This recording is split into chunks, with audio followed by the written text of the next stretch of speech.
Any health-related information on the following show provides general information only. Content presented on any show by any host or guest should not be substituted for a doctor's advice. Always consult your physician before beginning any new diet, exercise, or treatment program.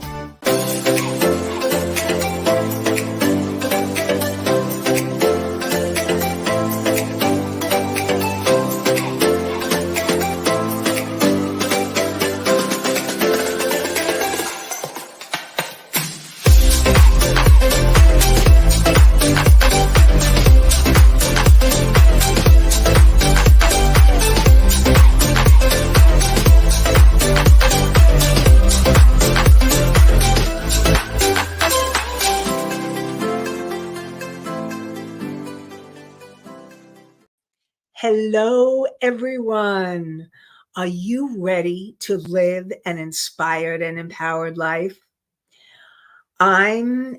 Welcome to the Inspired and Empowered Living TV show and podcast. We're live on Tuesdays at 11 a.m. Eastern on W4WN, talk4tv.com, and my YouTube channel. And today we will be continuing to talk about the power of self-love, part 2.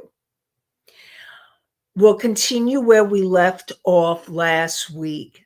So join me for a transformative journey and discussion on the profound benefits of self-love. When you cultivate a love for yourself, you initiate a powerful transformation in your relationship with both yourself and others. Witness the magic unfold as you manifest the life of your dreams. Experience the joy of loving yourself so that you can create an inspired and empowered life. Good morning, Allie. I see we have her in the house. Together, let's create a life you love. I'm your host, Nanci Deutsch, licensed clinical social worker, certified hypnotherapist, and intuitive breakthrough expert. And I combine my counseling, coaching, and intuitive skills to transform your life. This show is not a replacement for therapy or counseling. It is for educational purposes only. And as always, you know that I welcome your questions and comments in the chat. And so last week we started talking about self-love and the power of it, and it changes your life. When you start loving yourself, your life can transform in ways you may not even imagine. And you start moving towards your dreams. So today I'm going to talk a little bit more about what exactly does self-love look like? What does it feel like? How do you know when you're loving yourself? So that's what we're going to be talking about today. And if you have questions, let me know. So we're talking about a healthy relationship with yourself. And one of the first things is learning to trust yourself. And now that may seem like a big task. And I want to remind you all that what I'm talking about is a journey. It's your journey. It's all of our journeys. And it's not a destination because we are infinite beings. And the power and the amount of self-love keeps growing and growing as we become more connected with who we really are. And I also want to make sure that you realize that self-love, when I'm talking about true self-love, it's not an ego thing. It's not the person who boasts like, I'm so great and da, da, da, da, da, da. Not that. That's not self-love. Self-love is not being narcissistic, where it's all about you and only about you. That's not true self-love. That's not what I'm talking about. True self-love, and I see your question, Misty, I'll get to in a sec. True self-love comes from the higher aspects of yourself. It comes from what I call your higher self, that wise, unconditionally loving part of you and your soul. And it is coming from a deep place within where you are shining your light and feeling confident and secure and really loving yourself, setting boundaries, taking good care of yourself. And you're not people pleasing at your expense, and you're not giving to others. And that's really important. There's a balance between the giving and the receiving, and you're shining your light brightly. Okay, so Misty has a question. What's the question? How can we know we are connecting with the right things for us? So when you ask about the right things, Misty, I just want to make sure, if I don't have it right, please clarify the question. When you say the right things, are you talking about the right parts of yourself, like your higher self and your soul? How do you know that you're connecting with them? You know that you're connecting with these aspects of your being when you feel, because your feelings really give clues to whether you are truly loving yourself or whether you're overcompensating. So for example, let me give you an example. When you truly love yourself, perhaps you're feeling peace, or you're feeling this love that radiates out you from a very core place inside of you, or you're feeling joy, and it comes from a grounded place.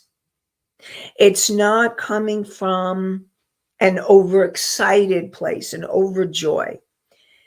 It's coming from a place where your connection to the higher aspects of yourself have deepened.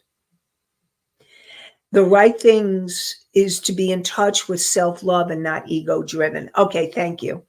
Thank you for clarification. So what that means is that you're able to make a deeper connection with yourself.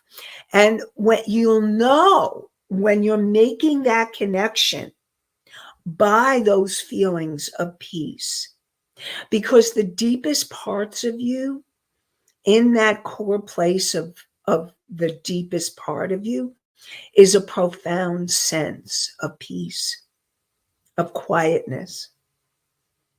You'll know that, like I said, you'll be radiating love.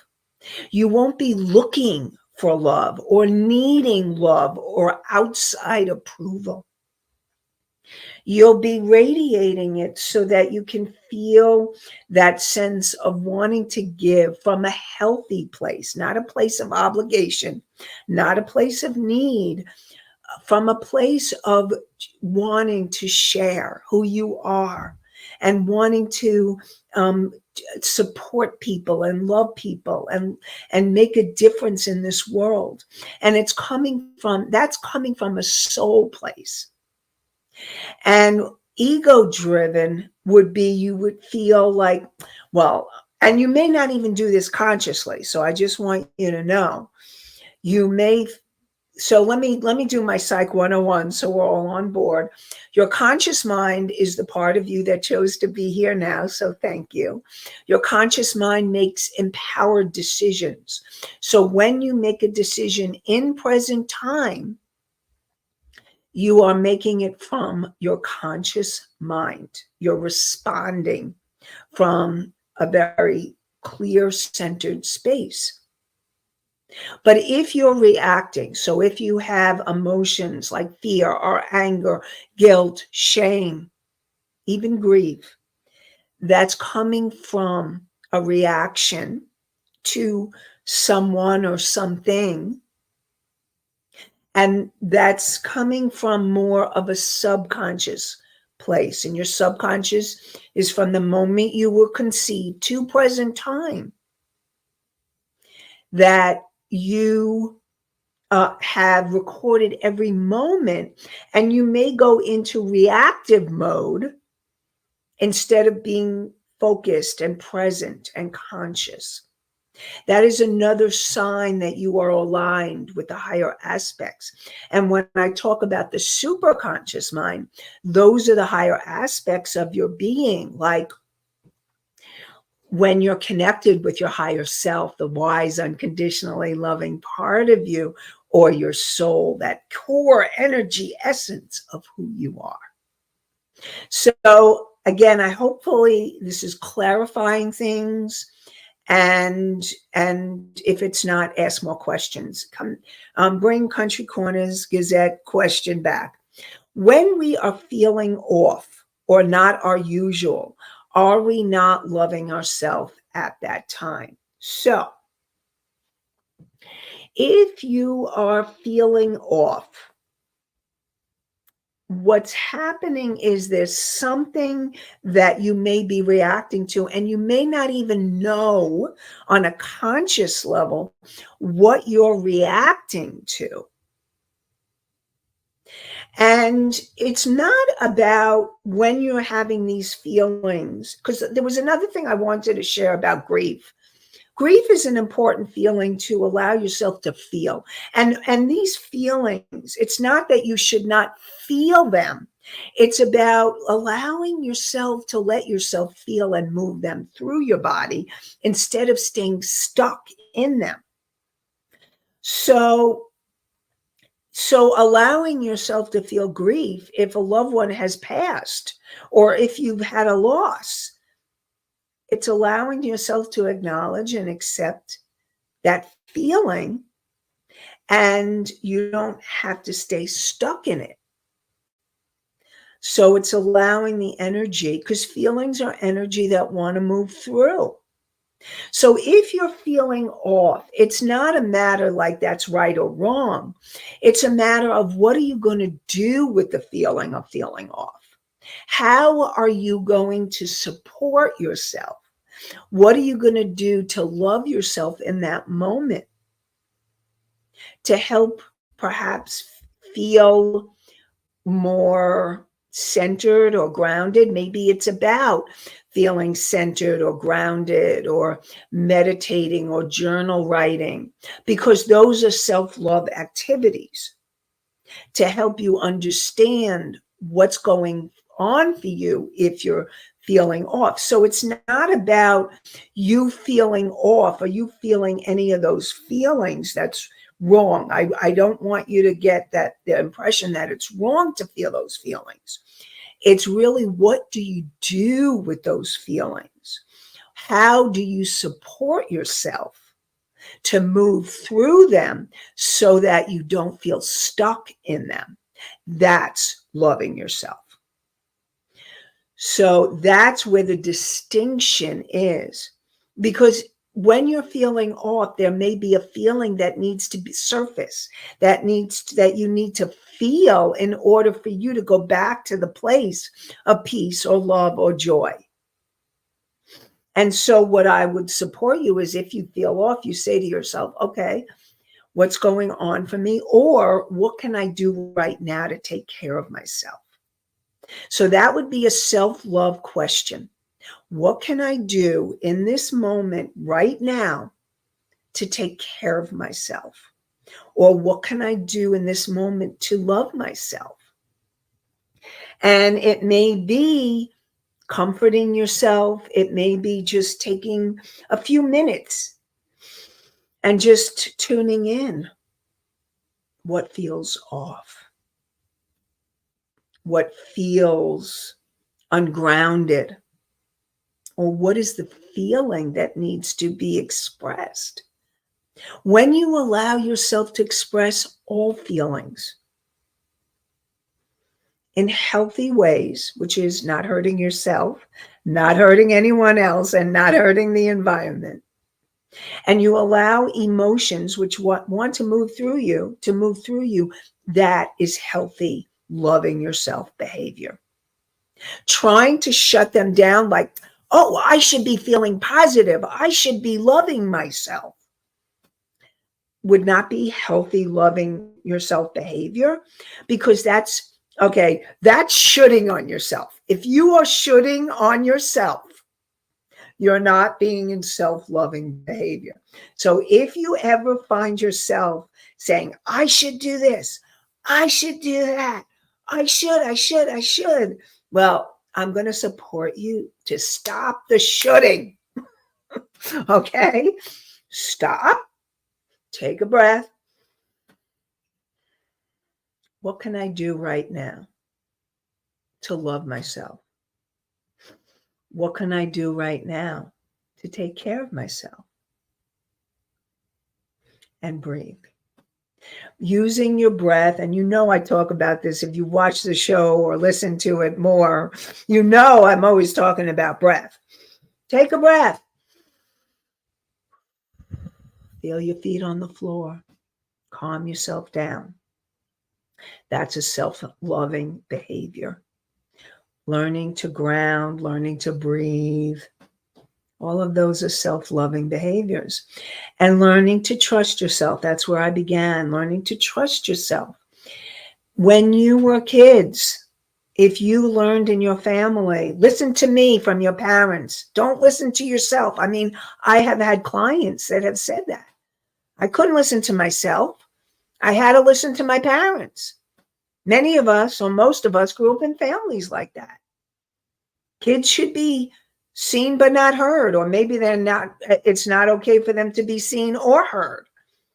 How can you learn to trust yourself if you've never allowed yourself to be heard, to be seen, and people weren't acknowledging what you felt, what you heard, what you want?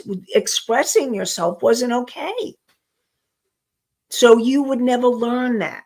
So one of the important things for your self-loving behavior would be learning to start expressing yourself, trusting yourself, and doing it a little bit at a time. It's okay. Country Corners Gazette, there's a question from there, so bring that up. When taking time to breathe, do we need to think about something or try to clear our mind? When you are breathing, you're not thinking. Okay, so when you're taking deep breaths, focus on the breath. When you're focusing on the breath, it brings you into present time. You're not trying to figure it out. You're not trying to clear your mind. What really happens is you do clear your mind when you come back into present time. Clearing your mind means focusing on present awareness, what's going on in your environment right here and right now. And a lot of way when I'm working with clients and when I'm with myself, I'm like, okay, I got to breathe. And you want to do the belly breath because that's deep breathing that brings you that. What happens with belly breath, which is, I'll describe belly breath, and you can even do it now with me. Put your hands on your belly and you breathe in. And when you breathe in, your belly goes out. And when you breathe out, your belly goes in. Breathe in, belly goes out. And breathe, and then exhale, and belly goes in. Breathe out. Breathe in, and the belly goes out, and breathe in. Or exhale, and the belly goes in. And when you do that, belly breaths are self-loving behavior, because what we're trying to do here is help bring you into self-loving behaviors. So what happens with belly breath is it calms the nervous system. Actually taking those belly breaths bring the whole nervous system and helps you calm down. That's why they're so important. So important.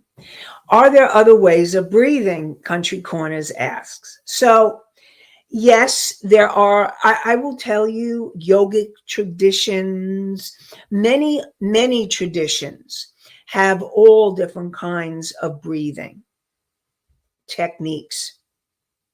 The breathing you want to let go of is stress breathing. And stress breathing, when you're feeling stressed out, when you're stuck in emotions, you're feeling fear and you're stressed, or when you're feeling really angry, or when you're feeling guilt or shame or something else, what happens is your breathing shuts down. It's not that it totally shuts down, okay? Otherwise you wouldn't be able to live. But you have shallow breathing. And shallow breathing is stressed breathing. When you do the belly breath or other types of breath work, there's a 4 count where there's box breathing. You count to 4. Breathe in, count to 4, hold the breath, and out, count to 4. So there's there's a lot of different. There's nose breathing in yogic traditions. They have yogic breath, and so there's a lot of other types of breathing. I particularly, for me, okay, and that's why I like to teach it most, what helped me most was belly breath. And the reason why it's helped me most is I can use my hands and do a physical movement, which helps bring me into present time. And so that's why I love the belly breath, because you can put your hand on your belly and actually feel if you're doing it correctly, and if you're not, then you can course correct. So healthy breathing, deeper breathing, calms you down, relaxes you. This is all self-love. And you can begin with that. Self-love behaviors. So besides trusting yourself,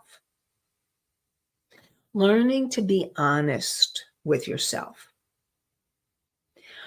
So honesty might involve feeling your feelings, and even feelings you don't really want to feel. Like one of the feelings that a lot of clients have, they don't really want to be feeling, is jealous or envy of somebody else. I don't want to be feeling that. And here's the thing. What I really want you all to know is that feelings are giving you messages. That if it's anger and you're feeling angry, there's a reason why you're feeling angry. Or if you're feeling sad, there's something that wants to be expressed through that sadness. And if there's fear, now fear can be a couple of things. Fear may be a warning sign, or fear may be that chronic fear or anxiety that happens over time when you're stuck in the stress reaction. Fear has the reason why we have fear, it was a safety mechanism. It still is. So fear isn't wrong in and of itself. It's what happens is when it becomes chronic, or when you feel stuck in it, that's when you want to work through and move through it so that you're not stuck in the fear. And so learning to be honest with yourself, learning to be honest when you've made a mistake, And then when you're honest with yourself, then you can be more honest with those you love. And that leads to healthier relationships, which we're going to get to this month, because I definitely will do shows on healthy relationships, healthy, loving relationships. I wanted to start with self-love and then go to that. Loving yourself means respecting yourself, having self-respect. And remember, last week we were talking about, oh, if you just say stupid, I did it stupid, that was stupid, or I'm stupid.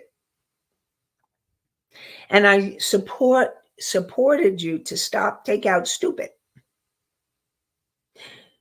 And yes, it's better if you say that was a stupid behavior, because it's really important when you're talking to yourself and others to make sure you split out you from the behavior. You're not stupid, and maybe it was a stupid thing to do. And that's one level of the behavior. And the next level would be to say, okay, I could have done better. Even take out the word stupid.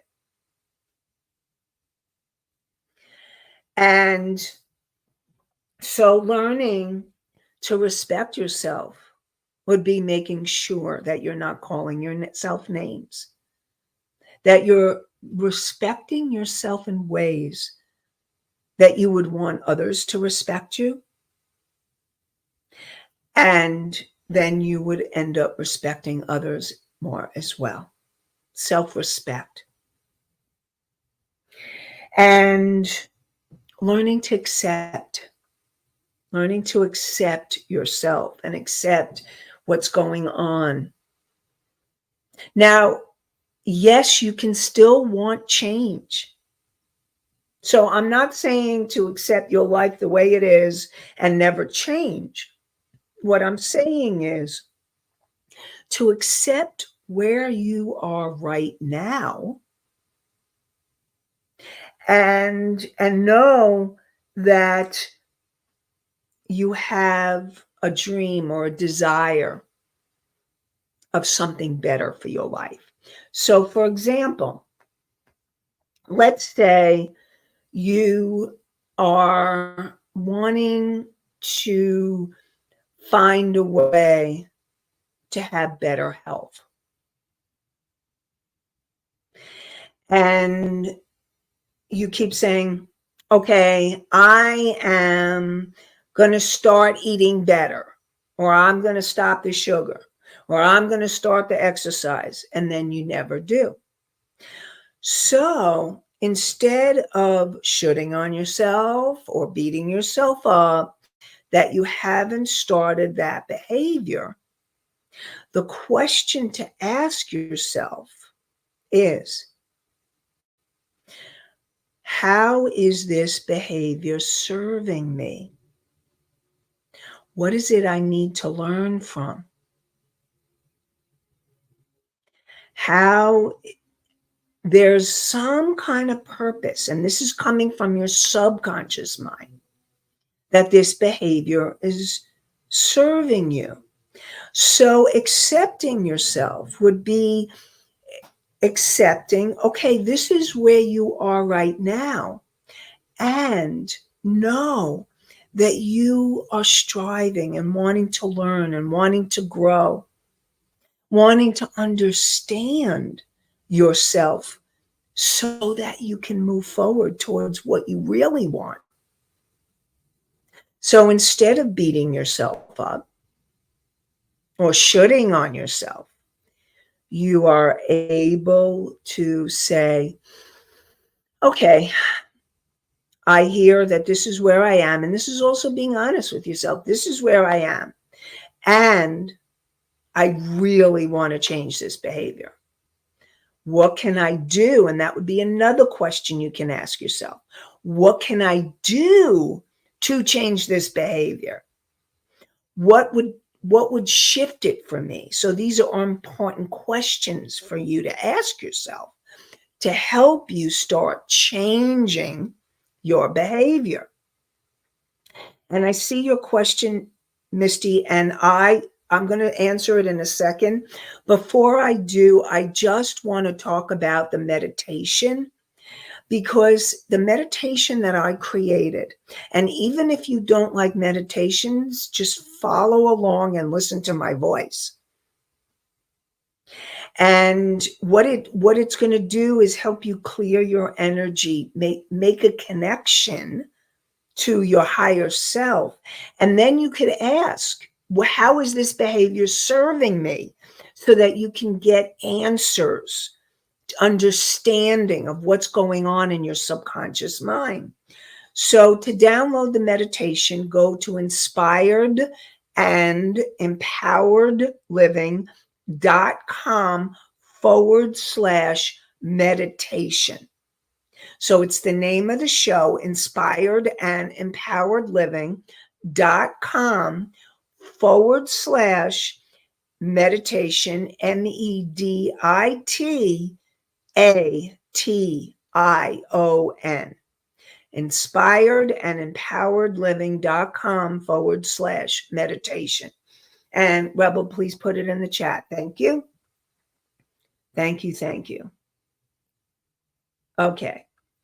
So I wanted to make sure that I talked about the meditation, because it's also another way that you can get in touch with what's going on in your subconscious mind, to get information, to get answers, to support you in moving forward.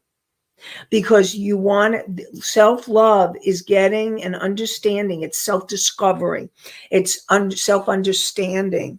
Those are all self-loving behaviors. And the more that you understand what's going on in your subconscious mind and what's creating the behaviors, instead of beating yourself up for behaviors, the healthier you are and the more you're loving yourself. So Misty asks, how long does it take for a behavior to root and start working? So you're asking for habitual patterns. So in hypnosis and in behavior, there's different studies, there's a 21-day, there's 30 days, there's 45. And what I would say at least 30 a month.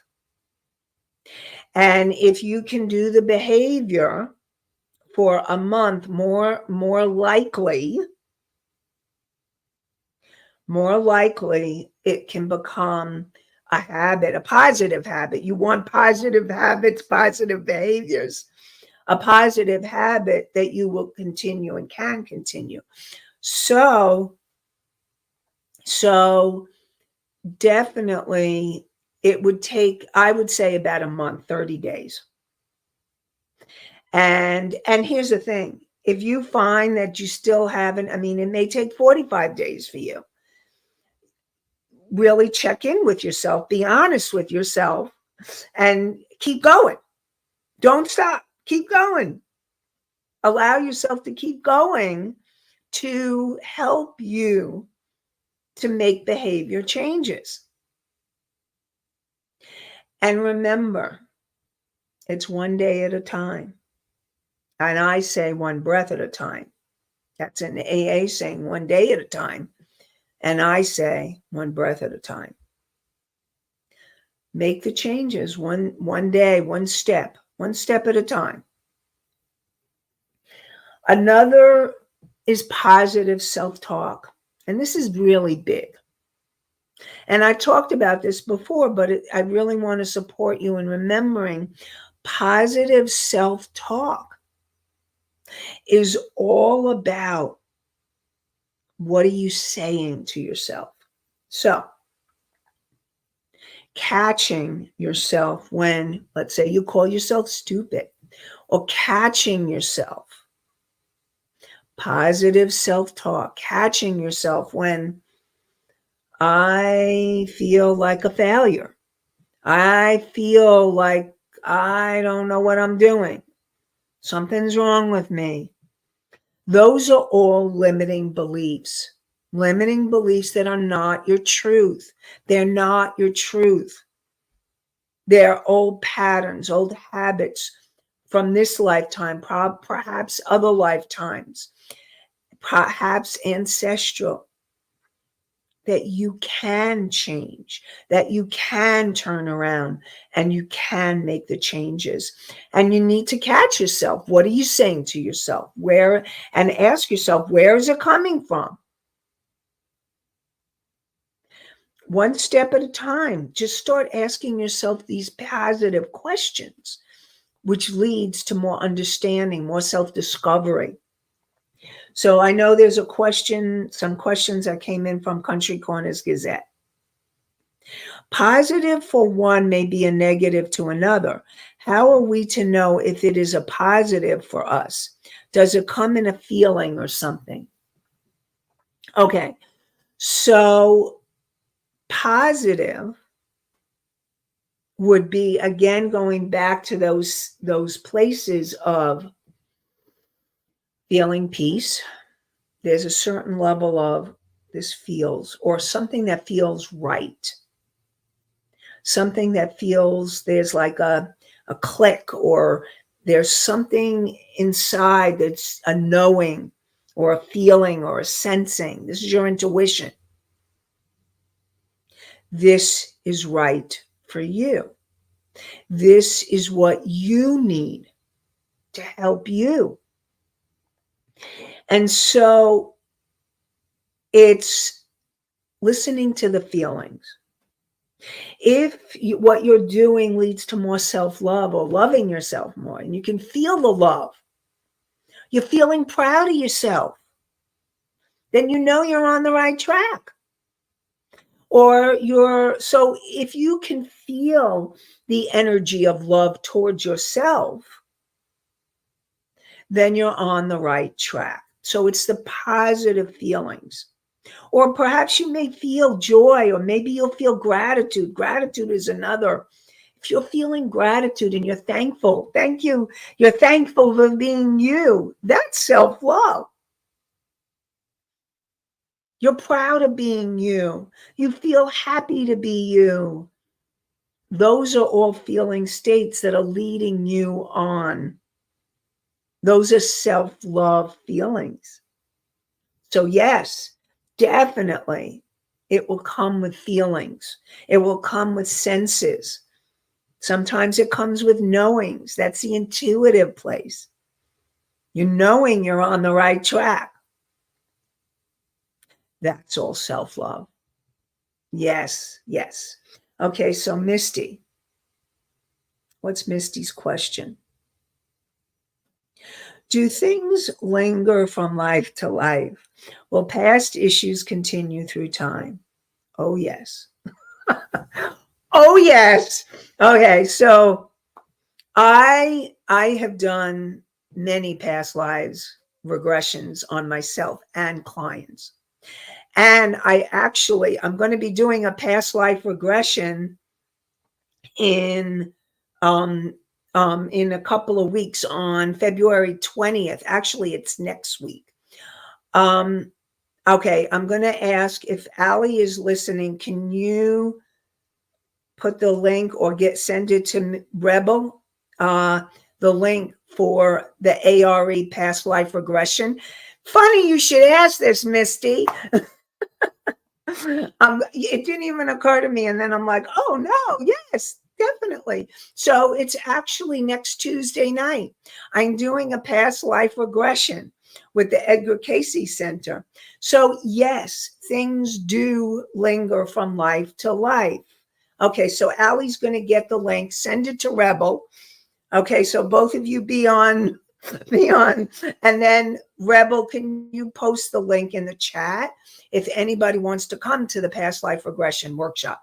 So to answer Misty's question, yes, things do linger from life to life. Okay, so for example, I'll give you an example from my own life. When I have had deep feelings of unworthiness, and there's a sense of deep unworthiness, not feeling deserving. to go for my dreams, not feeling deserving of having what I want. And yes, I have had to work through all of those things. And as my dreams get bigger and bigger, I'm needing to keep working through it. That sense of unworthiness or even worthlessness. And yes, I've had that as an issue from lifetime to lifetime, where I've had, and not all lifetimes, but some lifetimes where I've also had those feelings of unworthiness, not good enough, not deserving. So, yes, issues definitely go from lifetime to lifetime. And what happens is that what the reason why that's happening is because lifetimes, you're like, this is a very special lifetime in the sense that you are willing to become aware. You're listening to the show, you're viewing the show, you're willing to make changes in your life, you're questioning, you're wanting. That's all great behavior. And when you do that, you are able to start making those changes. Whereas in other lifetimes where perhaps you felt that deep sense of unworthiness. In my lifetimes where I felt that deep sense of unworthiness, it didn't even occur to me. Too busy in survival to heal it. And so what happens is the feelings that you have in that lifetime, you may die with them, you do die with them, and they travel actually in your body. You have those energy in your DNA of past lives and your ancestors too. That's why when I talk about the subconscious mind, all of that is hanging out in the subconscious mind. So those limiting beliefs that you have, many of them can be from other lifetimes. And so those coming from other lifetimes are there to be healed. And here's the thing, if you have it, like, you're not going to have an issue from another lifetime that's not surfacing in this lifetime. I mean, there could be, but you're not aware of it. It's not something, the issues that you become aware of that need healing in this lifetime probably are issues that you've had in other lifetimes where you need healing. And so, yes, it will continue through time and through lifetimes. So, so Country Corners Gazettes ask, is this like the movie Groundhog Day? We keep living things over and over until we change the pattern. Yep, it is. It is, actually. So until you change the pattern and understand it on what's going on in that subconscious mind of yours, you will continue to replay the trauma or the pattern or the issue until you heal it and clear it and go deeper into the subconscious issue and understand it so that you can then start changing it. So, and also that's what I'll be doing in that workshop next Tuesday night, the 20th. So I just want to see, Rebel, were you able to get the, Allie Rebel, were you able to get the link?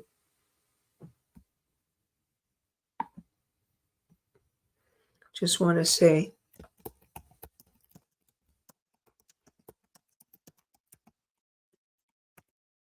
I have not received it yet. Okay. Okay. So if we don't get it before the end of the show, what I'm going to do is it's above. Okay. Allie says it's above. Allie, where? I don't see it. Do you see it, Rebel? I don't. We're I'll not have to seeing look it, on the Allie. let What? me look let me look on the YouTube thing. Okay. So anyway, what this is all about is that healing and self-love is a journey of lifetimes. It is. It's not just about this lifetime. And what's really cool, what I really discovered is that when we heal our lifetimes from lifetimes, do you know that our soul is so grateful to us? And I really want you to know that your soul is grateful to you, that you're listening to this show, that you're willing to grow. Your soul loves you unconditionally. And when we are doing things for our spiritual growth, our growth and changing, it's self-love grows. Self Rebel, Allie said she emailed it to you. So self-love grows. Self-love grows. And that's what this is all about. It's about the journey of self-love. And remember, it's a journey. It's not a destination. And it's this journey of lifetimes, a journey of healing on the deepest levels of your being. And I really want to support all of you. First of all, thank you for listening to the show. You are definitely, I'm grateful to you and your souls. Oof, I'm getting the chills. They really want you to know your souls are grateful to you. Every single one of you. You are being acknowledged. Okay. And so join us next week for more inspired and empowered living. So we are going to be talking about more self-love. We're going to also be talking about relationships and healthy, loving relationships. And Rebel put the link in all the different places for next week's workshop on past life regression, discovering more of who you are. So I hope that you'll join us for next week for the past life regression. And definitely, I look forward to connecting with you more next week. So I wish you all an inspired and empowered day and an inspired and empowered week. Have a great one, everybody. Bye for now.